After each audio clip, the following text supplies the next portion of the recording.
సంస్థలుగా పేరుగాంచిన అధినాయకులైన వాళ్ళు ఎందరో ఈ విషయాల్లో మరి తమ వంతు సహకారాన్ని మాటల రూపంలో వాళ్ళ యొక్క ప్రార్థన రూపంలో కూడా తెలియజేశారు. అందునిమిత్తం మరొకసారి వాళ్ళందరికీ సంఘపరంగా కృతజ్ఞతలు తెలపాలి అని నేను ఇష్టపడుతున్నాను. అందులో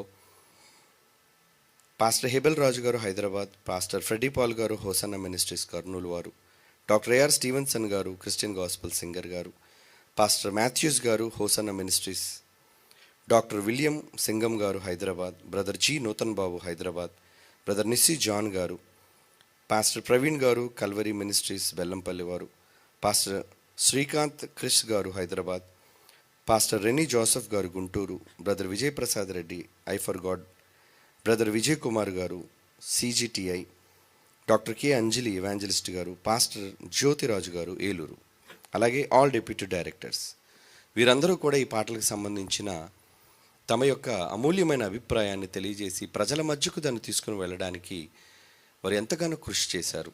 అందునిమిత్తమై వారందరూ మాకు అందించిన స్ఫూర్తిని బట్టి ప్రత్యేకంగా సంఘపరంగా వాళ్ళకి కృతజ్ఞతలు తెలుపుకుంటున్నాను. వాళ్ళందరి కొరకు ప్రార్థనలో జ్ఞాపకం చేసుకుంటున్నాము.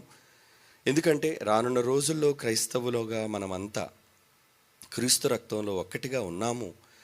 సహోదరులుగా మనం ఒకరినొకరు ద్వేషించుకొనటం లేదు. మనమంతా వాక్యాన్ని బట్టి ప్రేమ కలిగి ఉన్నాము. ఆ తర్వాత అదే ప్రేమలో వాక్యాన్ని బట్టి మనలో ఉన్న తప్పులను సరిదిద్దుకొని మరి ఒక్కటిగా ముందుకు సాగాలి అన్న ఆకాంక్షతో మరి ముందడుగు వేస్తున్నాం. కనుక ఈ విషయంలో ప్రార్థించి సహకరించిన సంఘస్థులైన వాళ్ళందరికీ కూడా పేరు పేరున ధన్యవాదాలు చెల్లించుకుంటూ మరి ఎందరో ఆసక్తిగా ఎదురు చూస్తున్న ఈ పాటలన్నిటినీ కూడా వీడియో పాటలన్నిటినీ కూడా ఈరోజు మధ్యాహ్నం 12 గంటల నుంచి ప్రతి 10 నిమిషాలకి ఒక్కొక్క పాటను అంటే ఈరోజు ఈవినింగ్ లోపు అన్ని పాటలను కూడా క్రిస్టియన్ సాంగ్స్ అనే యూట్యూబ్ ఛానల్లోను అలాగే God.66 TV ఈ ఛానల్లోనూ మరి మేము లింక్స్ పోస్ట్ చేయబోతున్నాం.